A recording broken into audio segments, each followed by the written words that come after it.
Bonjour et bienvenue sur la chaîne AMCF. Voici le deuxième épisode donc de cette série d'ateliers. Aujourd'hui, nous allons parler plus précisément des feux de fin de convoi et voir comment les implémenter dans un vieux wagon et le rénover de façon à avoir quelque chose de beaucoup plus moderne. À tout de suite.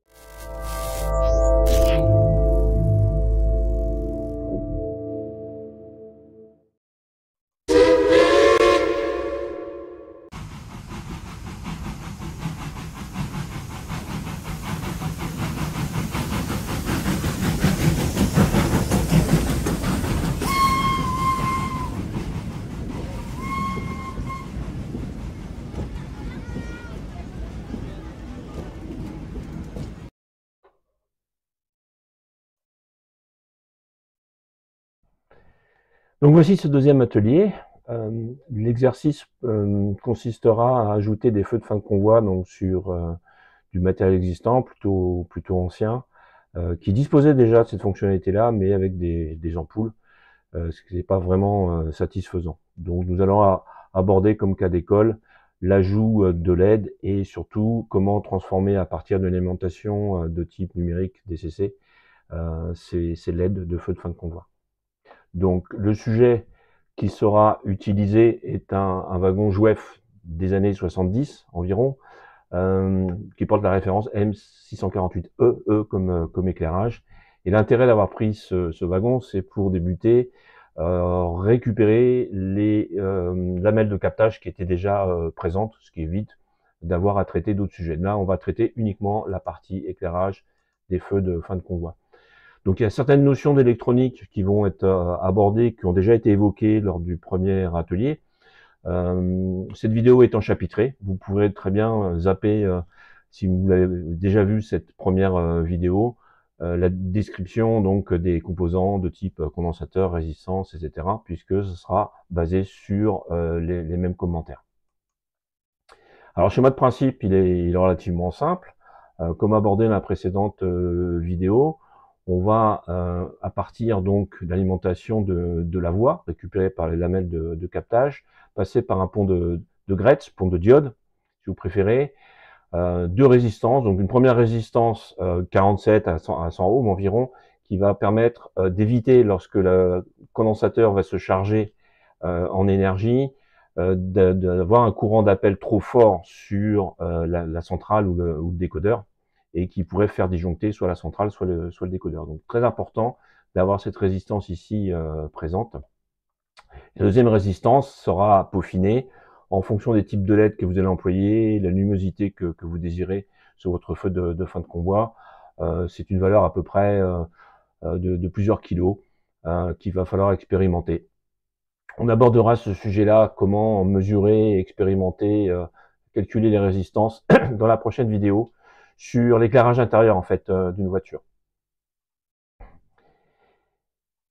Alors, matériel nécessaire, c'est le pont de Gretz, pont de diode, donc qu'on va utiliser en CMS, de façon à ce qu'il soit le plus compact possible. On n'a pas besoin de puissance, donc ça convient parfaitement.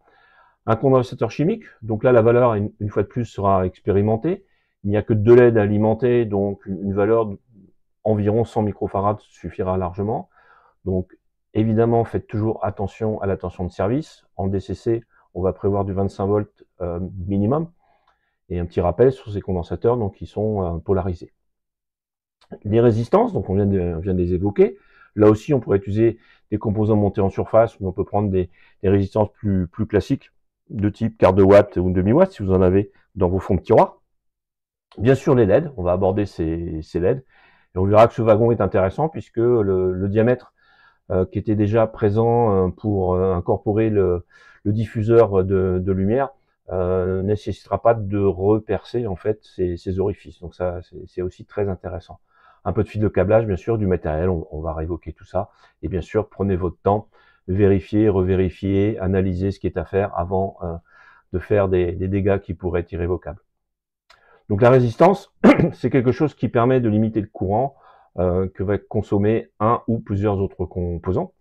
Le calcul donc s'effectue soit en parallèle, soit en série, de façon relativement simple pour deux résistances ajoutées en série, puisqu'on ajoute simplement ces valeurs. un petit peu plus compliqué en parallèle, puisque là, on calcule la somme des inverses de ces résistances. Une fois de plus, si vous voulez revoir un certain nombre de concepts plus profondément, reportez-vous à la première vidéo où j'ai passé plus de temps à décrire ces différents phénomènes. Là, je vais aller à l'essentiel pour ceux qui connaissent déjà un peu ces rudiments. Donc bien sûr, il faut toujours, ça c'est le rappel important, utiliser des résistances avec des LED, quelles qu'elles soient, puisque par défaut, une LED accepte au maximum de l'ordre de 3 volts. Donc, que ça soit sur du 12 volts en analogique ou sur du DCC, c'est encore pire, en 18 volts sur une demi-alternance redressée et filtrée, il faut vraiment qu'il y ait une résistance, sinon la LED va le supporter. Donc, l'intérêt d'insérer un pont et pas uniquement une diode, comme on peut voir certains montages, c'est d'être indépendant du sens de marche pour les réseaux en analogique et en numérique, d'être plus efficace, tout simplement, d'être capable donc de récupérer un maximum d'énergie. Ça coûte pas beaucoup plus cher un pont par rapport à une seule diode, ça prend pas beaucoup plus de place non plus en CMS, donc autant l'utiliser de cette façon-là. Donc les LED sont des diodes particulières, c'est-à-dire que comme les diodes classiques, elles empêchent le courant de passer, on dit qu'il y a un phénomène de blocage dans un sens alors qu'il laisse passer dans l'autre. Là, avec un petit plus, c'est que dans le sens de non-blocage, vous allez avoir de la lumière qui va être émise. Alors, différentes couleurs. Donc, pour rappel sur ces technologies-là, c'est d'abord le rouge qui est apparu dans les années 70 à peu près, peut-être fin des années 60. On savait fabriquer de façon assez facile ce genre de couleurs. Sont venues plus tard les autres couleurs. Pourquoi? Parce que c'est pas le même silicium en fait, c'est pas la même technologie qui est employée pour produire la lumière. Et contrairement à ce qu'on pourrait penser, c'est pas tout bêtement une LED blanche qui sera encapsulée dans un diffuseur en plastique coloré qui donne la couleur à la diode. En fait, c'est bien le silicium lui-même qui provoque cette lumière. Et le diffuseur peut être blanc, translucide, ou coloré comme on le voit de temps en temps, ça n'a aucune importance. La couleur, elle est émise par le silicium. Et d'ailleurs, il y a des LED bicolores, RGB pour pouvoir faire tous les types de couleurs qui existent. Et dans ce cas-là, le diffuseur n'a pas de couleur. Donc différents diamètres. On a commencé par des LED assez grosses au départ pour faire des pupitres, des témoins, etc. 5 mm. On arrive aujourd'hui à des choses comme du 2 mm, 1,8 mm, voire des LED montés en surface, donc des CMS, qui peuvent être très pratiques pour les éclairages de cabine, par exemple, pour nos applications, et d'autres choses comme ça. Dans ce cas-là, il vaut mieux les prendre pré-câblés. Ça facilite grandement le travail, parce qu'elle est soudée sur un composant monté en surface, c'est pas toujours évident. Comment se rappeler où est située l'anode et la cathode? Donc toujours le même mnémotechnique qui peut être intéressant. Donc le K, le cathode, même si ça s'écrit CA, ça se prononce pareil, donc cathode, qui va indiquer ici, comme vous le voyez, effectivement, le K correspondant, la barre du K correspondant à la barre de la cathode, donc au négatif, au signe moins donc de cette LED. Et en complément de ça, on a aussi la lettre A, qui indique A comme anode, où est située donc la polarité positive de la diode ou de la LED, en l'occurrence. Voilà, petite mnémotechnique qui est assez facile à se rappeler. Le courant va toujours de l'anode vers la cathode. A dans l'alphabet est situé avant C, donc on va de A vers C. Voilà, rappelez-vous un peu de ces choses-là. Bon, par défaut, c'est la broche la plus longue ici qui correspond au pôle positif, mais souvent on est amené à les couper pour les installer dans nos montages. Donc on verra qu'avec un multimètre, on peut savoir où est le plus ou le moins, mais ça peut être intéressant déjà de se rappeler que le courant va du plus vers le moins, etc. Alors le condensateur, donc comme évoqué, la technologie utilisée lorsqu'on l'emploie comme réserve d'énergie, comme c'est le cas ici, c'est des types chimiques. Donc il y a une polarisation, et il y a une tension de service maximum. Hein, si vous essayez d'alimenter un condensateur avec une valeur assez forte, il y a un risque d'explosion, ça fait un joli petit pétard, donc autant s'en prémunir. En charge, ça demande énormément de courant, donc c'est plusieurs ampères, et c'est pour ça que la première résistance dont je vous ai parlé, 47 à 100 ohms, est impérative sur ce genre de montage. Donc méfiez-vous des montages tout faits qu'on trouve sur le commerce. Ça m'est arrivé, j'avais acheté il y a quelques années ce genre de montage tout fait, un petit circuit imprimé, un condensateur, résistance, je dis ah formidable, ça va être facile à câbler. Malheureusement, il n'y avait pas la résistance entre l'entrée du condensateur, le signe plus, et la sortie du pont de diode. Donc ça n'a pas loupé, le disjoncteur, pardon, pas le disjoncteur, le décodeur a fait disjoncter en fait la centrale. Alors pourquoi on met un condensateur? C'est simplement pour éviter les petits scintillements lorsqu'il y a des défauts de captage pour le courant sur les rails, lorsqu'il y a ou passage d'une aiguille par exemple, le courant n'est pas constamment capté. Donc là, ça permet de se prémunir et d'avoir quelque chose qui est toujours éclairé de façon constante, c'est quand même beaucoup plus agréable. Alors les outils nécessaires, on l'a abordé dans le premier chapitre. Bon, fer à souder, ça paraît indispensable. Alors, vous pouvez trouver des kits assez facilement sur Internet avec aux alentours de 50 € l'ensemble fer à souder, multimètre, pince, etc. Bon, n'hésitez pas à prendre un petit peu de la qualité. Tout dépend, bien sûr, de ce que vous projetez de faire avec. Mais à minima, on vous recommande d'utiliser un fer à souder, un multimètre et des pinces type horloger qui vous permettront de faire des choses assez minutieuses. Bien sûr, un stylet de nettoyage. Vous allez retrouver, donc c'est de la microfibre en fait qui permet de nettoyer de manière assez facile, assez efficace.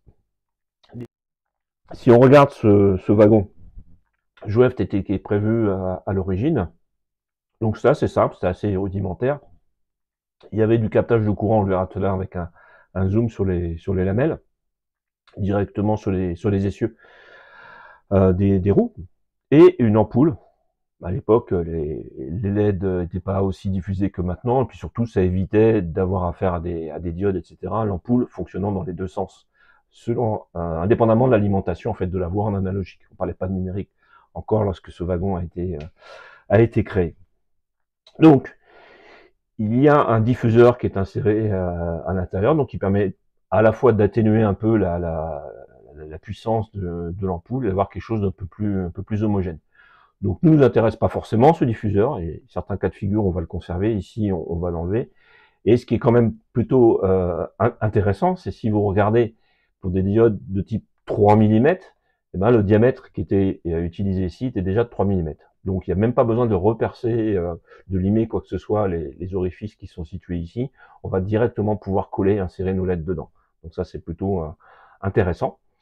On peut s'en servir comme gabarit pour aligner les LED en les soudant. Et ici, on va les câbler en série. On aurait pu les câbler en parallèle. J'ai choisi de les câbler en série. Ça n'a pas beaucoup d'incidence, si ce n'est sur la valeur de calcul de la résistance, bien sûr, qu'on va utiliser pour avoir la luminosité qui nous intéresse.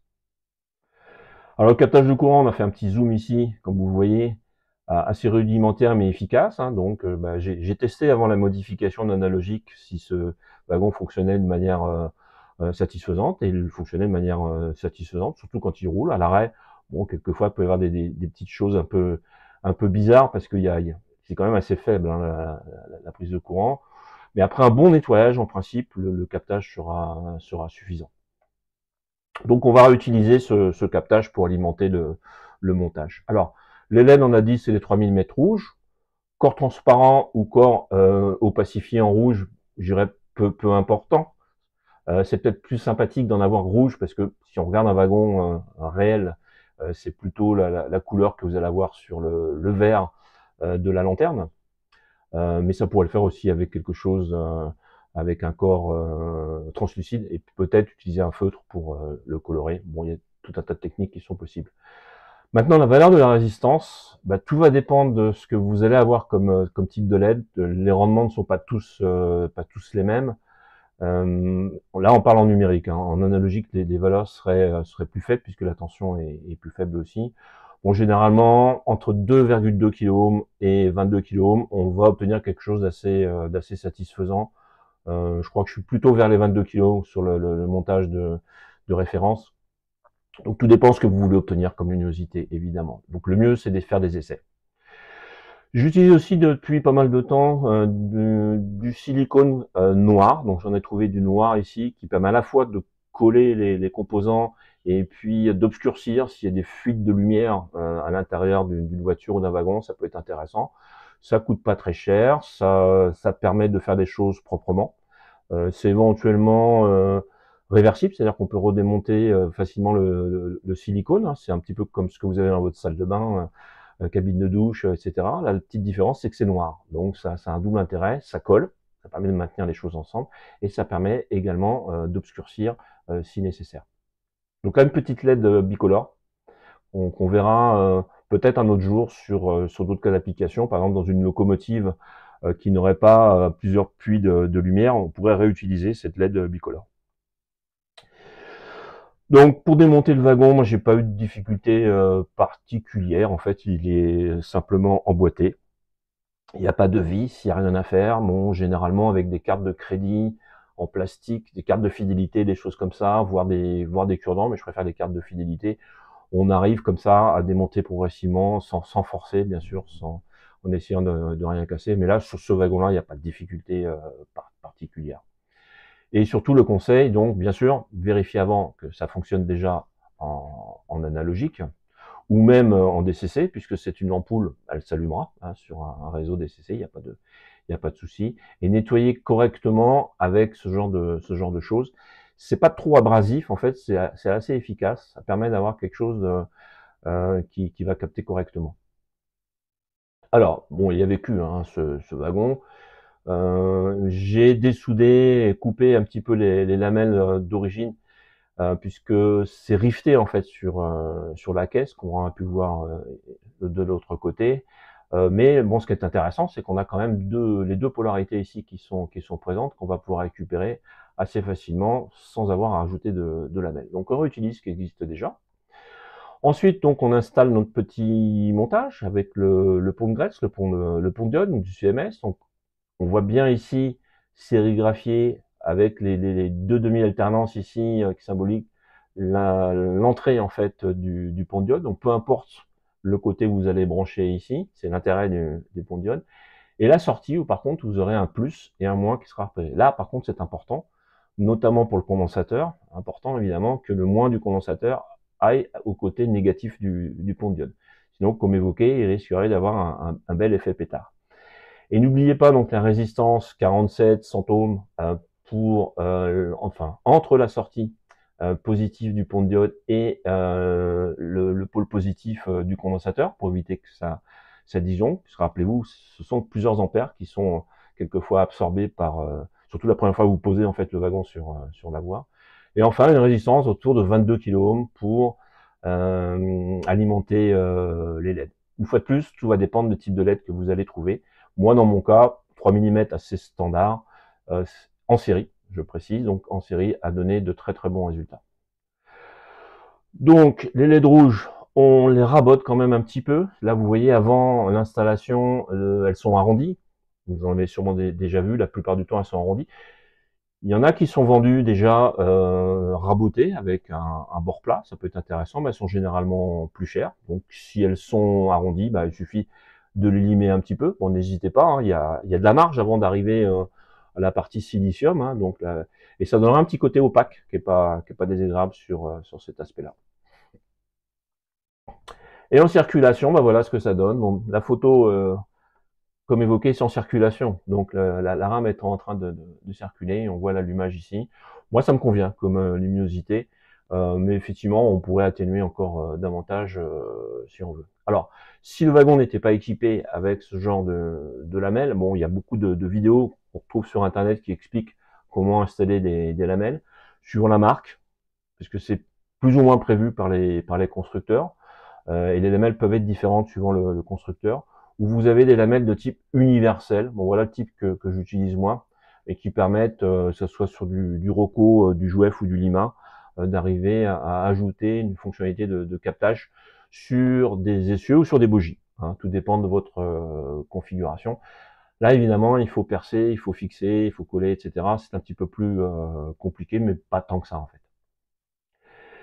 Si on veut réutiliser le montage que l'on vient de faire, on peut mutualiser. Alors, il y a des petits dispositifs comme ça que l'on retrouve pour quelques euros avec simplement 2 fils, voire 3 fils.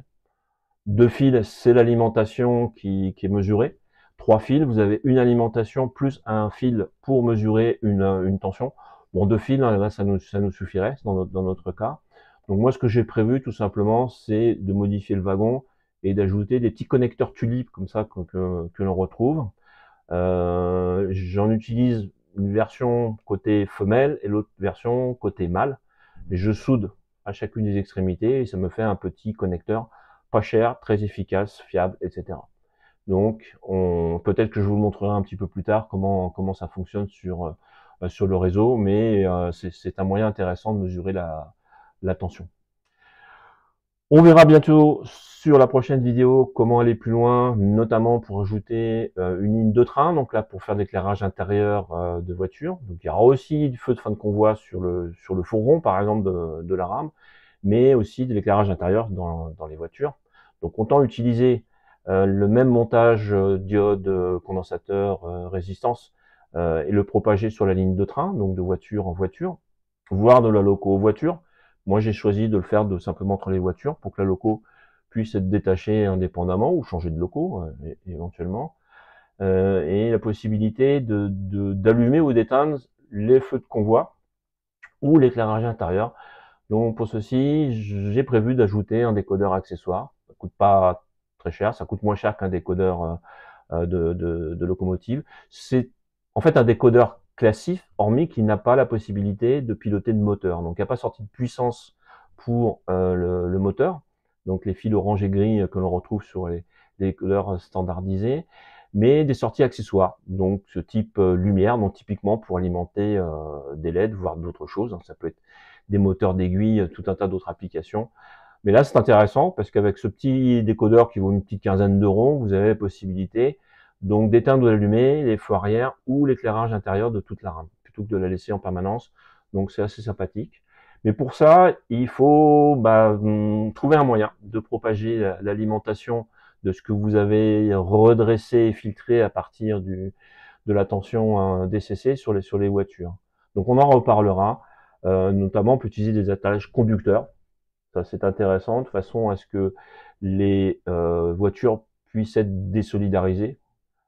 J'ai essayé avant de câbler de manière perpétuelle, permanente, les voitures entre elles, mais quand vous en avez 8, c'est pas évident à faire. Donc là, du coup, je suis parti sur une autre possibilité qui est d'ajouter des connecteurs type magnétique. On aura l'occasion d'en reparler. J'ai trouvé en fait quelqu'un qui s'est penché sur la question et avec une imprimante 3D a fourni des choses assez intéressantes. Donc c'est en cours d'expérimentation, on en reparlera. Je pense que ça va intéresser du monde. Voilà, donc c'était la numéro 2 de cette vidéo sur les ateliers MCF. J'espère que ça vous convient. Le rythme des prochaines risque d'être à peu près similaire. À peu près tous les 15 jours. Donc n'hésitez pas à vous abonner à notre chaîne YouTube si vous voulez suivre les prochaines vidéos. Si vous avez des questions, n'hésitez pas, soit dans les commentaires YouTube, soit m'envoyer un email et puis j'y répondrai avec plaisir. Voilà, à très bientôt.